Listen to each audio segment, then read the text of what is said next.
ধপাতৰ ব্যৱহাৰে ভয়ংকৰ সামাজিক ব্যাধি যে স্বাস্থ্যৰ গুৰুতৰ ক্ষতি কৰে। ইয়াৰ প্ৰভাৱ সমাজৰ সকলো শ্ৰেণীৰ লোকৰ ওপৰত পৰে, বিশেষকৈ যুৱ প্ৰজন্মৰ ওপৰত। এই সমস্যাৰ মোকাবিলা কৰিবলৈ শিক্ষাৰ প্ৰতিষ্ঠানসমূহক ধপাতমুক্ত ধাৰণাই আমাৰ ছাত্ৰ-ছাত্ৰীসকলৰ ভৱিষ্যত সুৰক্ষিত কৰাত সহায় কৰিব পাৰে।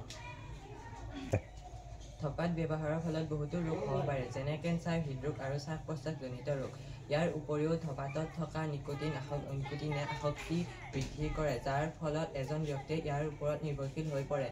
কেৱল ধূমপান কৰাসকলে নহয়, পৰোক্ষ ধূমপানৰ ফলত আশে-পাশে থকা লোকসকলৰো স্বাস্থ্যৰ ক্ষতি হয়। বিদ্যালয়ৰ চৌহদত ধপাতৰ ব্যৱহাৰে শিক্ষাৰ্থীসকলৰ স্বাস্থ্যৰ লগতে শিক্ষা গ্ৰহণৰ পৰিৱেশও বিঘ্নিত কৰে।